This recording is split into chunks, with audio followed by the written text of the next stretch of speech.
Hello everyone, Hello, my name is Carma and Mark. and welcome to... Karma's a killer game. I'm glad you said it because I forgot.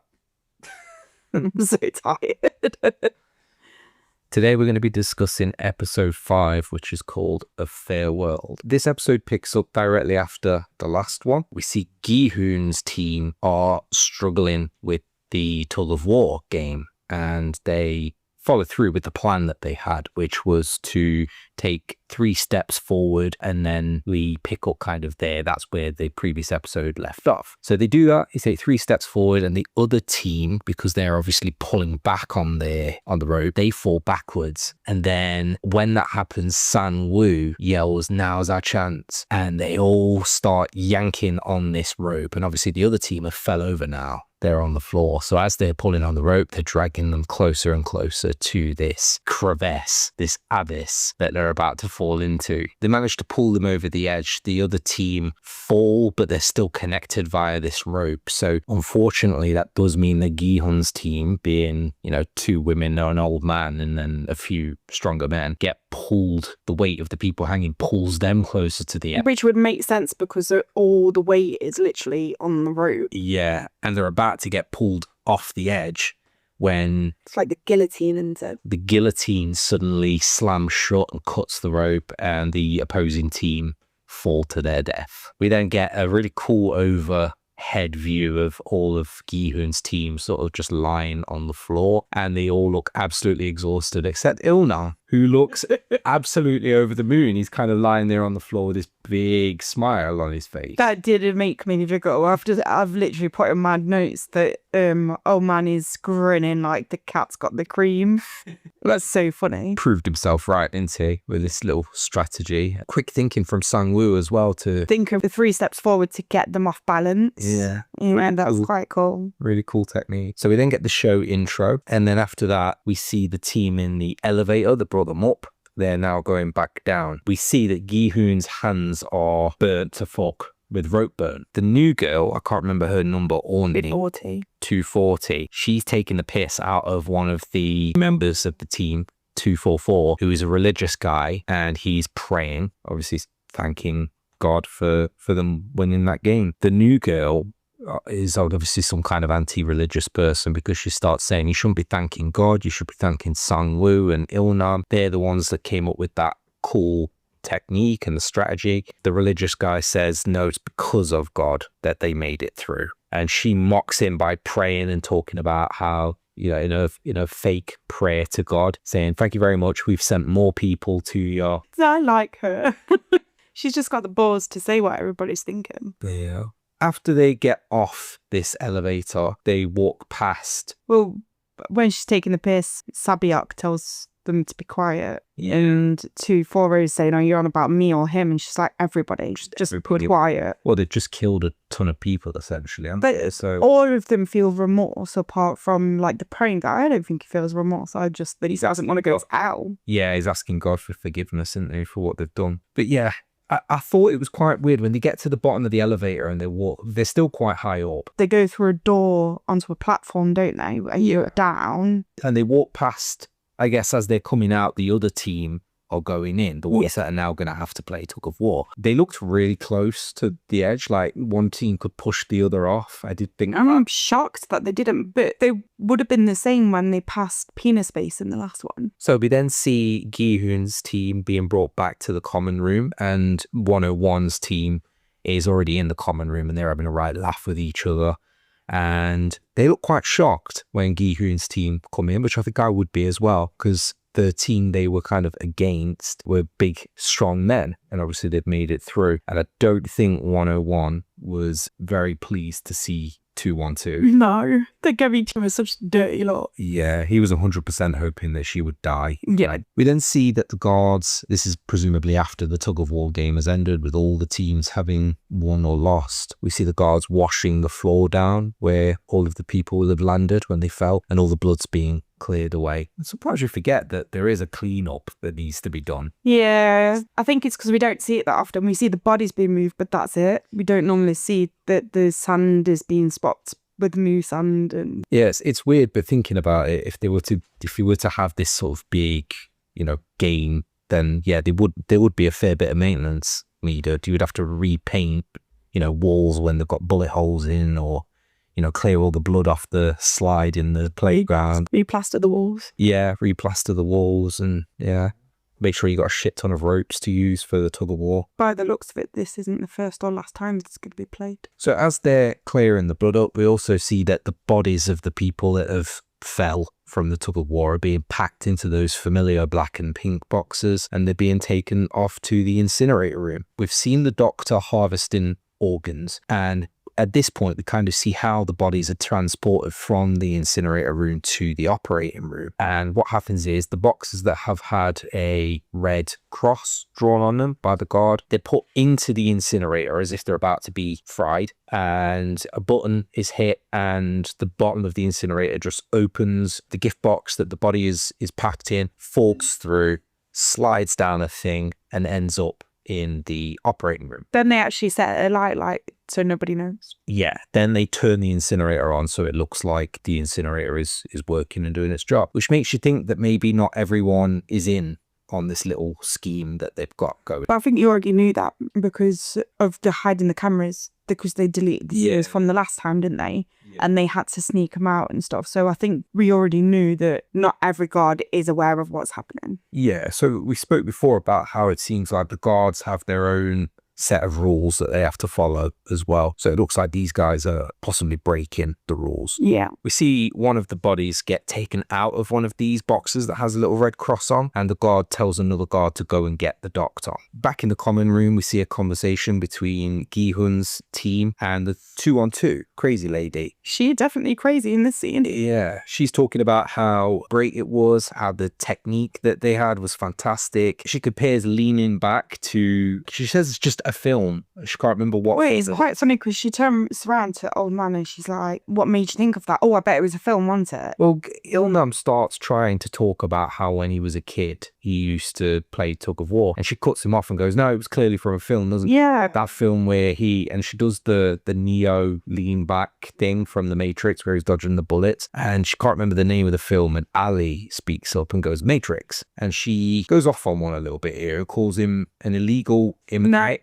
And says when he came to Korea, was he just sat around watching movies and stuff? She's a bit of a dick. And then she's like, oh, I'm just kidding. No, then she says, oh, I'm just kidding. And Ali says, well, weren't you the one that was crying? Saying, oh, we're gonna die.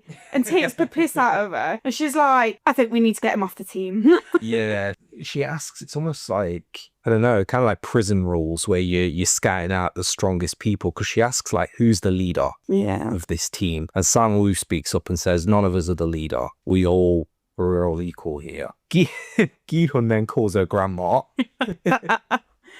Do you think he overheard the conversation and thinks he's going to get laid too?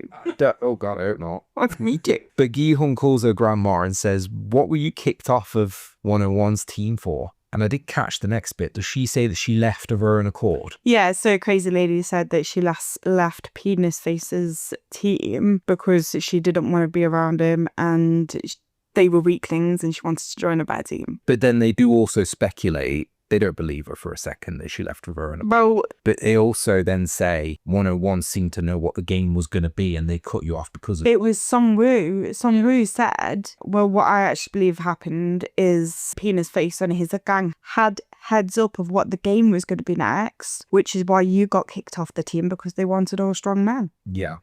Which we know for a fact is... It's true, yeah. He is very bright. He's very, it is very... what's the word? In tuned. Yeah, intuitive. Yes. Yeah. Gi-hun then suggests that they create a barricade before the lights go out to protect themselves that night. And that's a smart move because we already know that 101's little gang of cronies now have no problem with killing people outside of the games if it means narrowing the pack a little bit and getting rid of some of the competition. So they start dismantling all of the beds and creating this big sort of almost like a wall of metal and mattresses and wood just to keep these people away from them. And 101 is laughing at first at what everybody's doing, but there is a look of concern on his face. He looks a bit pissed off that they're doing it, and clearly he should be because it's going to make their job a lot harder. He actually then goes over and has a short discussion with Gi-hun and says, what you're doing doesn't mean anything. Me and my guys can get through the barricade really easily. No, I like what Gi-hun says in return. Yeah, Gi-hun puts a bit of doubt in 101's head, I think, and says, maybe you should be worried because it looks like you're surrounded by people you can't trust. You're the strongest guy here. If your gang of cronies were looking to take anyone out, they'd probably take you out.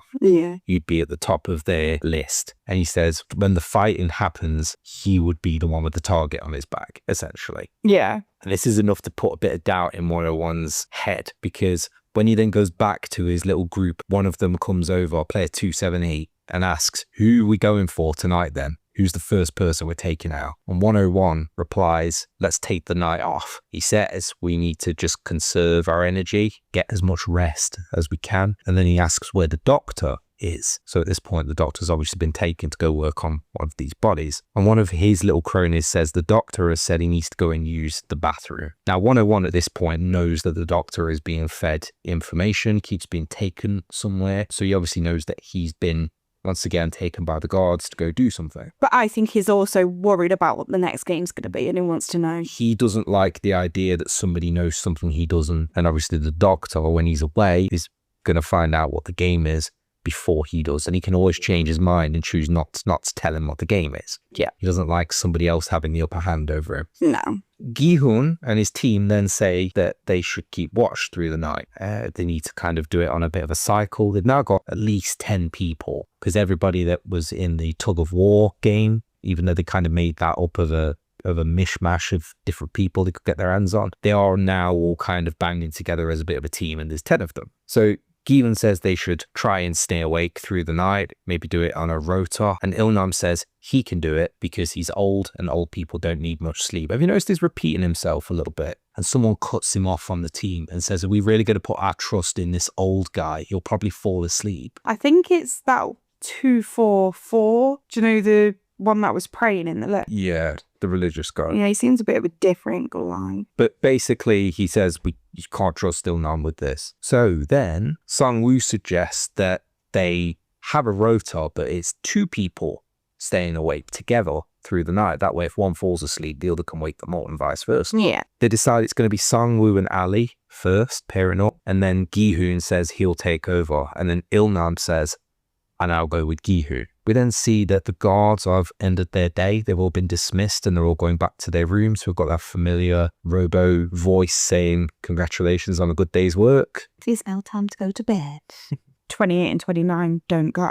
They go in a different direction. They basically go the other way. So rather than going back to their own rooms, they go down to the... Well, you don't know where they're going. They go go somewhere. Somewhere, yeah. Yeah.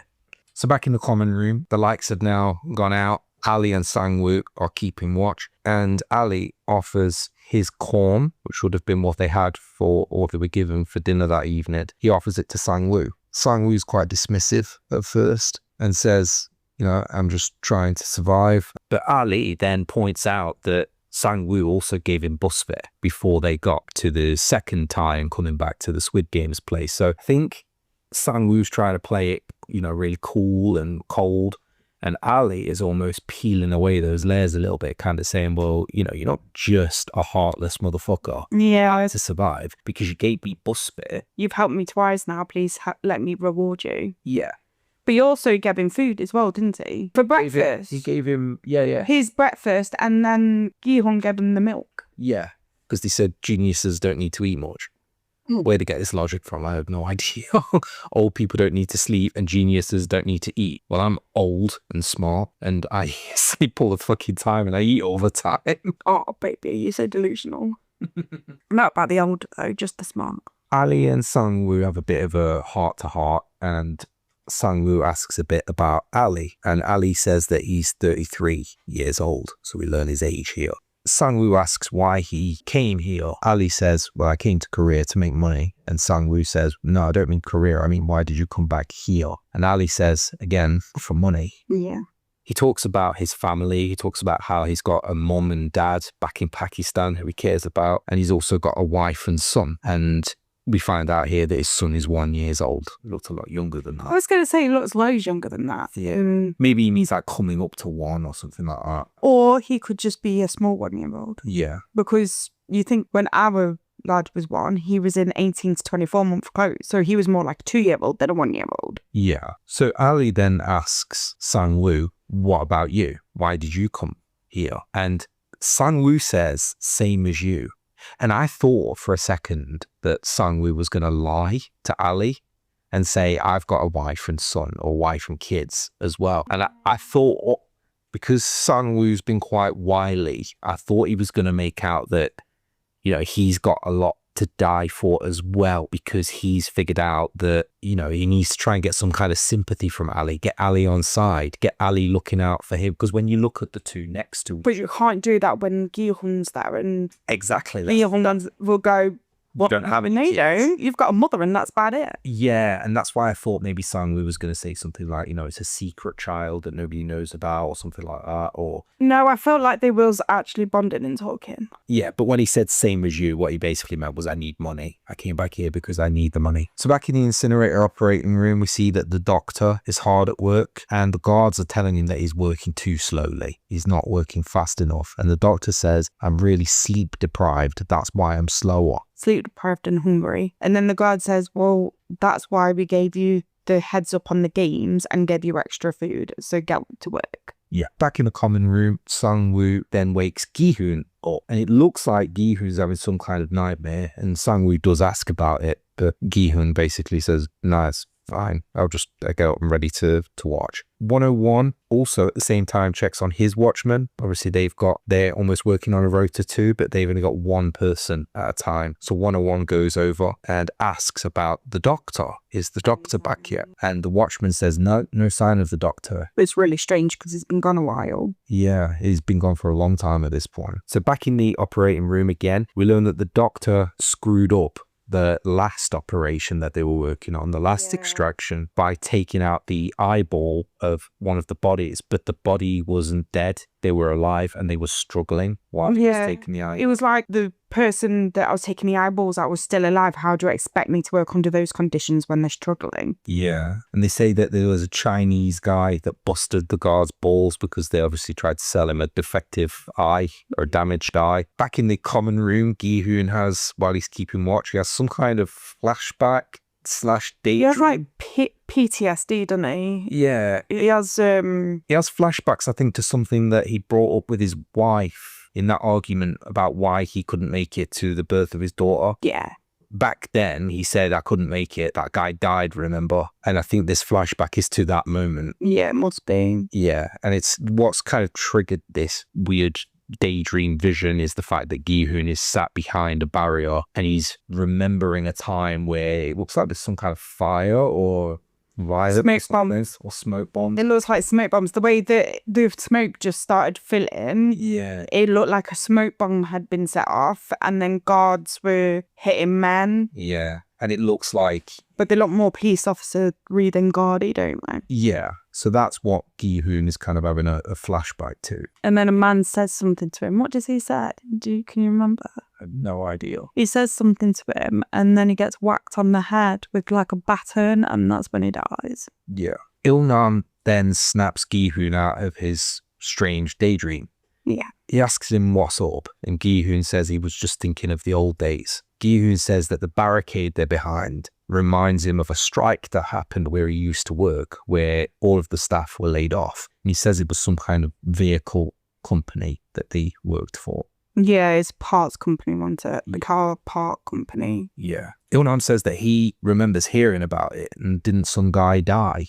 And that's obviously the guy that Gi-hun's referring to. Il-nam then seems to be suffering with some kind of like really... Yeah, it seems like he's in a lot of pain. Yeah. He looks like me when I get a migraine. Yeah, and Gi-hun kind of touches his head and goes, oh God, you're burning up. He says we need to get your fever down. And then Gi-hun goes to put water on a cloth, but there was no water and Sabyok says, here, use mine. So he puts water on the cloth and then puts it to old man's head. Yeah. Did you hear what Il-nam said to him when he did that? He went, thank you, friend. Oh. So back in the incinerator room, or the operating incinerator room, the guard says that everybody that died in red light, green light was riddled with sniper bullets. So there wasn't much to salvage. in terms of organs. From this, when you get the impression that they're operating outside of what they're actually supposed to be doing. Yeah. Because otherwise, why would they? And Maisie Diffidum was dead from being shot in the playground as well. Yeah. As well The shot honeycomb. with the honeycomb challenge. Yeah.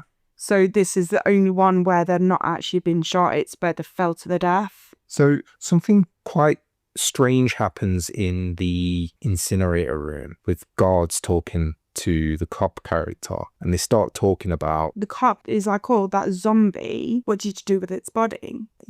and there was like, you were the one that got rid of it. It came back to life or something. We had to kill it with that thing over there. Yeah, and it's like a crowbar or something. Yeah, and he beat it for the crowbar. Then he was like, hang on a minute, why are you asking these questions? You're the one that got rid of the body. Yeah, and all of the guards you can see are starting to suspect. Looking at him like, what the fuck? They're starting to suspect guard 29 because they're asking him like, how do you not know what we did with the body? You were the one that disposed of it. And he says, I wasn't myself.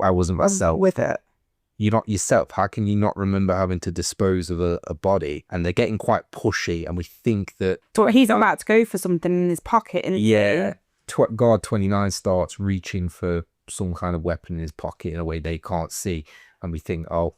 Shit, something's going to happen, yeah. Yeah. And then the doctor... Luckily, the doctor kind of... The doc shouts out, will you shut up? This is my very Grey's Anatomy. This is my operating room. You will be quiet. Nah, Grey's Anatomy, no offense, Squid Games. You're really good on the Squid Games, but Grey's Anatomy has the surgery and the doctor's down. If it was Grey's Anatomy, like they wouldn't call it an operating room, they'd call it an OR, and then the doctor would get married and divorced by the end of the season. And everyone's sleeping with everyone. And everyone's sleeping with everyone, and everyone loves each other, but they don't quite love each other, and everyone's married and then divorced or pregnant, but they're not pregnant, and yeah. Retired, but not retired, and... You're so fucking rude. Stop slating Grey's Anatomy. You love that program. That program makes you cry. So back in the common room, Sabiak is now awake, and she says, I'm going to stay up with Gi-hoon so Il-nong can rest, and we've still got 2 people on watch though. Yeah. And Gi-hoon thanks her for the water in the bowl. The Sabiak says, it wasn't for free. You can pay me back tomorrow. She doesn't want to show soft side, does she? No, I don't think Gi-hoon recognizes that because he laughs at her as well. So back in the operating room, and Jesus, there is a lot of flitting back between the operating. That's what I mean. I think that's why you may have missed that first. Yeah. But back in the operating room, we see that the organs have now been extracted from the body, and they're being packed into these little plastic bags. And then they're being put in a backpack, which one of the guards is going to, I guess, be wearing. One of the guards say all these organs are in great condition to ensure you get the full price this time. Yeah, so they've had a bad time with previous lot with the defective eye and stuff, but they can guarantee that these organs are perfectly fine. Yeah, 28 and 29 take this backpack full of organs. Then they just say, "Oh, the man with the boat's already here, so we've got to make a move." Yeah. So then instead of following them, we go back into the room. Yeah. So 28 and 29, the cop character, have left the room at this point, and the doctor is pissed. He wants to know what this game is, and the guards are saying, we don't know what the next game is. The doctor says, you need to go and find out what the game is, and the guard says, look, we don't know. We don't know what the game is next, but we can tell you before the game starts. The doctor doesn't like this. He's overworked, underappreciated, hungry, tired. Is an actual doctor. Shouldn't he be useful? Tired, hungry, has been made to work and promised that when he finishes this, they'll tell him what the game is. They now backtrack on that promise, so he grabs a scalpel and takes one of the guards hostage at the throat and says, you're not going anywhere. And then we go to 28 and 29, and they're like, oh, where are we going? And he's like, oh, help me with this fridge. And he's like, why?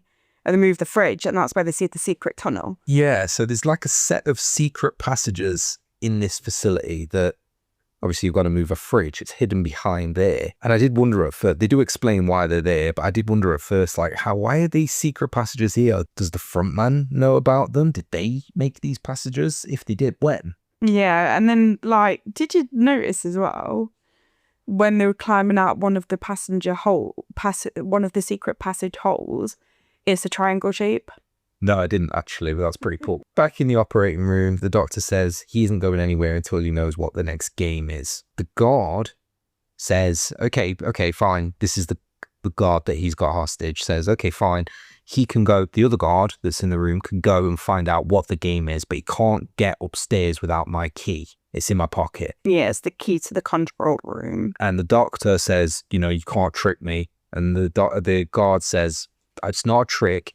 Take the key out of my pocket yourself if you don't believe me. And he's about to do it, but the guard grabs his arm with the scalpel in, and the two kind of tussle, but the doctor manages to kind of overpower him, stabs him to death. Well, he reaches for the machine gun, doesn't he, the guard? And he doesn't quite get it. Yeah. Fires but misses, and then gets stabbed to death with a scalpel. Now, bring a gun to a knife fight. Yeah. Now, the other guard in the room grabs the crowbar that they'd killed this zombie one kidney person with. Basically me. And hits the doctor, and he gets a pretty good swing in on him, but the doctor legs it, makes it out the room and runs away. Yeah. We then see guard 28 and 29. They're still in the secret passages, working their way towards, I guess, the sea, I think they called it. The boatmen are there to pick the audience up. And they're climbing a ladder, and 29, the cop character, sees that there's a bomb strapped to the wall. And 28, who's following him, says, don't touch that. That's there to detonate the passage. These passages are so the VIPs can escape. Yeah. So this is the first time we've heard of VIP. Yeah. It does come up later in the series, but it's obviously so people can get away from the facility in the event of an emergency. They get to the bottom of the ladder, and 28 says to 29, turn around, and then he's got a knife up to him. But before we find out what happens there, we go back to the doctor. So and the guard radios through to say that the doctor has escaped. We then see that the cop is being held up by 28, forces him to show his face. He's got a knife up to his throat. So the cop takes his mask off and shows his face. But he doesn't realize that the cop also has a gun pointed at his stomach, and he says, now show me yours. Yeah. And so 28 has to also take his mask off too. The cop asks the guy, he says, the zombie that you guys have been talking about, the one that only had one kidney, that's my brother. The kidney's in here. The missing kidney is in here, and he points to his own abdomen. So obviously his brother has donated his kidney to him at some point. Yeah. And the guard's quite scared at this point. It's got a gun being held to him. It wasn't your brother. It definitely wasn't your brother. The cop doesn't believe him. He thinks that he's just trying to kind of get out of having killed his brother. And the guard, weird thing to admit to, but says, no, it was a woman. And we know it was a woman because we were having sex with the body. He also says, I could prove it's a woman because it's on the list. Okay. And it's like, what list? It says we keep a list of all the players and all the dead bodies. It's in the front man's office. He says that they can find the brother together. Yeah. He said, we can go find him, and I'll give you all the money that we've made from selling organs. But the cop has had enough. He's heard enough and shoots him in the head. So the doctor runs into the area where they played the honeycomb game, which is the playground. And it looks cleaned up now. I didn't notice any blood on the floor or anything. Did you? No. So he ends up there, and one of the guards that have been tailing him enters the room. He's carrying a gun. He goes over to the doctor. The doctor says, stay away from me and that kind of thing. And the guard says, I think he takes his mask off before he says this. He says, I'm going to show you my face. Look, we're all the same here. We're just people. I'm not going to hurt you. And he says, if a guard goes missing, that's fine. That's old news. But if a player goes missing, we've got problems. Yeah. And he manages to kind of convince the doctor to drop the weapon that he's carrying. I believe he's got the crowbar that he was hit with earlier. Yeah. And the doctor drops it. And the guard walks behind the player and says, okay, now we're going to go back to the common room. You're going to be safe. But as he's saying this, he's holding a knife. He takes a knife out of his pocket and he's about to stab the doctor. But then he gets shot in the hand. Frontman is revealed to be the one that's just shot this guard in the hand. And he walks over to the guard and says, the whole point of this, what we're doing, is to equalize things. The players have had an unequal life on the outside. Because of you, it's unequal on the inside too, and we can't have that. Well, he also says, I don't care what you're doing with the organs. I don't care what you're doing with the bodies. He says something really weird. He says, I don't know if you're selling the organs or eating them. I am not bothered what you're doing with I them. don't care what you're doing with them. But this game was about equalization. Yeah, so I don't think he's bothered about them selling the bodies. And Oh, he doesn't give a shit, does he? He doesn't care about the dead ones. No, he's bothered about the fact the doctor has been given an advantage. Yeah. And that's why he shoots the guard in the head. The frontman says the guard has ruined the concept of the games and has made everything unequal. All they care about is fairness. And equality. And equality. And he turns around and leaves. The triangle guard then shoots 111. Yeah. As he leaves, the doctor then gets shot by the triangle guards. So he's now dead. He's gone. Which I suppose is, if the little organ ring has been smashed, he's not really needed anymore. So we then see that the frontman gets a radio call through from another guard saying they've found the other guards. And it's the guard that the doctor killed in the little incinerator room. The cop character is then escaping through the vents and ends up in the frontman's office. So the guard comes up through what looks like a set of vents. The vent is, on top of the vent is the little dancing like diorama from episode 1. It's like a really weird cupboard thing, isn't it? Yeah. Hole. Yeah, it's really, really strange. I wouldn't like that in... I called it a hidey hole. I wouldn't like that in my office, but... But it makes sense because the VIPs go there, don't they? Yeah. So he comes through there into the frontman's office, and luckily the frontman isn't there. At this point, the frontman is down in the little sort of seaside area where they would have met the boat guy, because the guard 28 that the cop character has killed is there. And the guards say to the front man, he must have got away. He's probably far out at sea by now. And the front man looks at the set of oxygen tanks that are lined up and says, there aren't any missing, so he must still be here. Go find him. The guards set off to find the cop.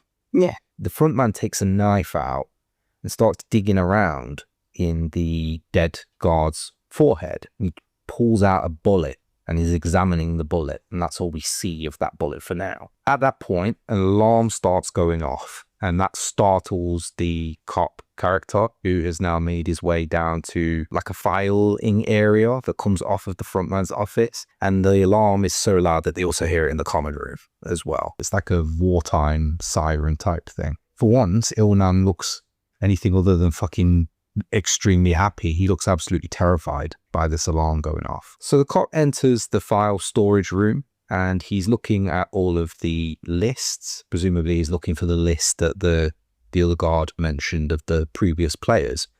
We can see dates from 1998, 1999, 2000, up to 2007. And this is the first time actually that we hear Squid referenced in the show, aside from the Squid Game little montage we had at the episode 1 where they were talking about what a Squid Game is. The files are called Squid Archives, which is quite funny. The guards go to search all of the guard rooms and they see that there are some guards missing. 28 and 29. 28 and 29. But 29 they didn't know had gone. They didn't know 29 was involved, which is obviously the cop. So now they know they need to find one extra guard. All the others are accounted for. In the common room, the guards have now entered and they're kind of going around looking at stuff. And one of 101's cronies goes up to him and tells him that the doctor still hasn't returned. The guards are going and trying to get everybody up out of beds if they're sleeping and try and move them around, move them from one place to another. And everybody gets up to leave aside from Ilnam. He's lying in bed with the covers on and a guard goes over, points the gun at him and says, "Get up now." Yeah. And Ilnan doesn't say anything. He doesn't respond. He is refusing to get up. The guard then pulls the bed covers off of Ilnam and Gi-hoon notices all this happening. Ilnam's wet himself. Whether that's because he's scared or it's because of his brain tumor, we don't know, but he looks really embarrassed by this, really upset. And obviously it's not very... It's why he didn't want to get up, wasn't it? Yeah, it's why he was holding the cover over himself, but it's quite embarrassing. It's not very... dignified. It's not very dignified if you've wet yourself and, it's now attention is going to be brought to it. So back in the file section of the frontman's office, the cop manages to then come across the 2015 file. Marie gets to Gi-hun's page in the 2020, finds that he can't see his brother. Yeah. And then he sees this cabinet, and he goes into the cabinet, and there's a list of winners. Yeah. And on the list of winners is his brother's name. Yeah.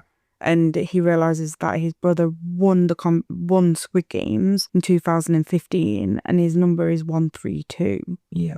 So he gets the file for 2015 and goes to the player 132, and it's his brother. Yeah. And that's where the episode ends. Yeah. So, what did you think of this episode? I like this episode because you find a little bit more out about Ali. But I like the fact that the story's moving along with the cop. Yeah. Because that didn't seem like it was going anywhere. No, it's that side of it is like a very slow-paced sort of beep. I get why it's slow-paced, because the guards have to, like the players, they're in routine, they have to do what they have to do. Yeah. So I kind of get it. He's being very covert about it in a very sort of slow pace, trying to gather information and stuff. I like that it's going to sound strange because I did like it, but I liked how it ended the Doctor's story. Yeah. Because it felt to me like there were too many different stories going on. But it wasn't even just that, it's the fact that, like, it's cheating. It is, yeah. And I'm glad that there is, I know, they're the bad guys, but they are trying to keep things equal. They're trying to make sure everybody's got equal opportunities. The Doctor did have an advantage. So I like that advantage is now gone. I also like that they've kind of stopped that story. I think they've done pretty much everything they can with the Doctor character at that point, which probably explains why they killed him off. He served his purpose, which is that the guard gets the information to know that the cop gets the information that he needs to know. Yeah, to know that his brother was there. Yeah. On that island, and where he can find out for a fact if he was or not, which is in this file. I think the only purpose for that storyline is for the cop to find out what he needs to find out. Yeah. Yeah, and it's part of the B plot, which, I don't know about you, but I wasn't massively interested in what was happening with the organ harvesting. No. I want to, and this is not just this episode, this is throughout the entirety of the first season. But I think it's because the organ harvesting, it's not that interesting. But like I said, I think they needed that in there for the cop story to... Yeah, they needed to come up with a reason why the cop would know where to go. Yeah. On the island to confirm that his brother was there, or to kind of figure out if his brother was there. He needed a point of somebody going, you can find out the truth here, because otherwise he's just fumbling in the dark. Yeah, and he would never have got to the front man's place. No. But what I also liked in this episode as well is Gi-hung winding up penis face. This episode had a lot of Gi-hun's team having the upper hand over other people, whether that was being like a little bit sassy in the responses. Obviously, they've started the episode off on a high by eating that other team in. But they weren't on a high, though, were they? Well, no, but they've survived. That's what I mean. They could have died. That would have been the ultimate low. But they've survived. They're a team. Their numbers have increased since the start of episode 4. But I don't think that the rest of them, like, the new men. The ones that enjoy, yeah. Yeah, I don't reckon much to them, because the prior... I'd just go, yeah. I don't think that you mentioned this, but the player said that, tonight we need to kill the weakest team. Yeah, we're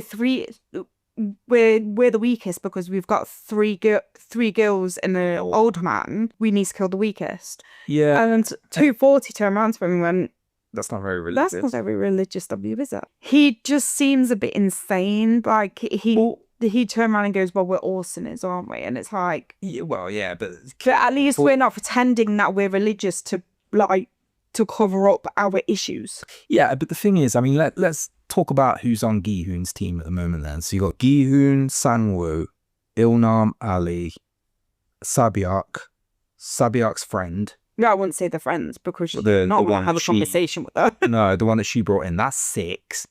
Religious guy. Crazy lady. And then there's 2 others. But the 2 others don't really talk. No, they don't. And they're not much of a team. They don't contribute much to the team I think So they're literally there for survival, and that's it. The others are there because they've like trauma bonded, Yeah.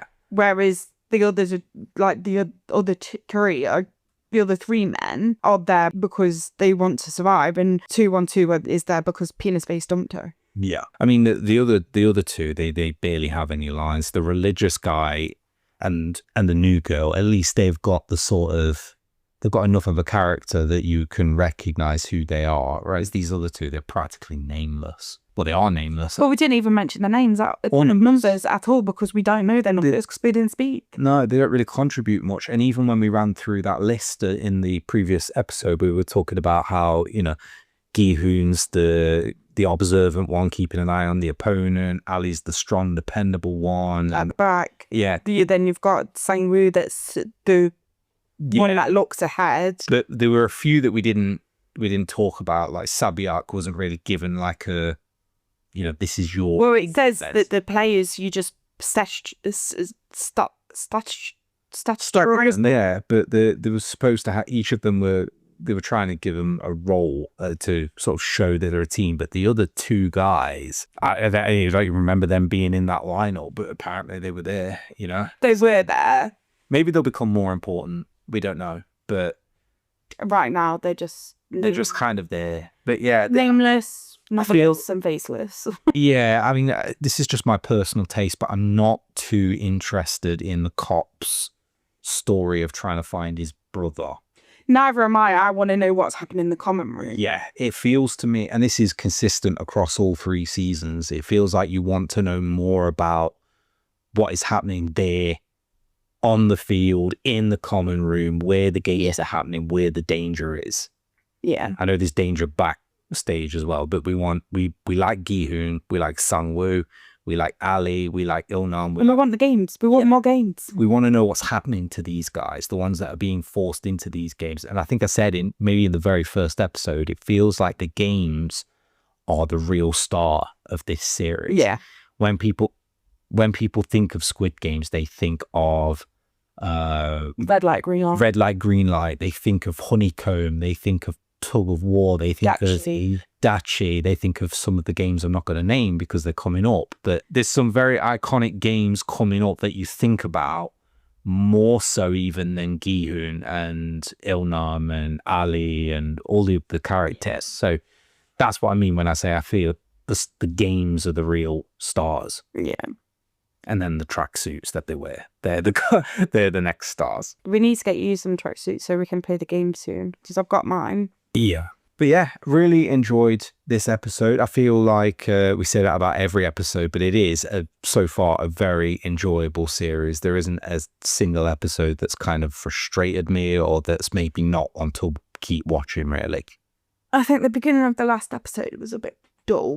Yeah, possibly. Until they got to the fight. Yeah, it feels like so far every episode, even if there are some sort of very slow talky parts, there's either a cliffhanger that really makes you want to watch the next episode. That's the thing, it gets you with the games. Yeah, or there's a really interesting game that happens that kind of makes you think, oh, I need to know what game comes next. But then again, episode 2, there was no games in episode 2, but that got you hooked because you got to know who the characters are. But also it's the feeling of mistrust. It's not knowing that, well, even if I am the survivor, if I am the last one, they're really just going to give me a ton of money and then send me on my way. What comes next? Yeah. And we want to know who's going to win because there's a few people that it could be. I know we've said our main character is Gi-hoon, but we've seen the perspective of Sang-woo. We've seen the perspective of Sabiak with a little brother. We've seen Ali's perspective. He's got children as well.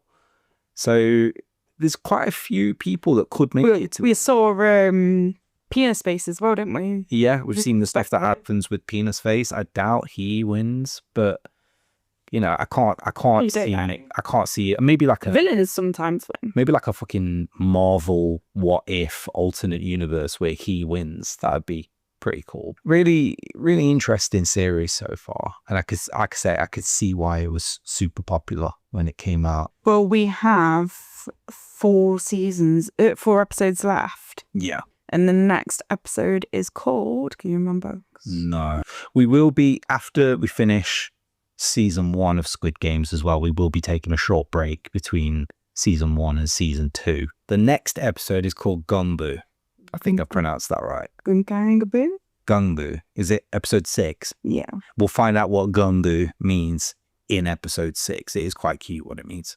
And don't worry either, because like he says that we're going to take a short break.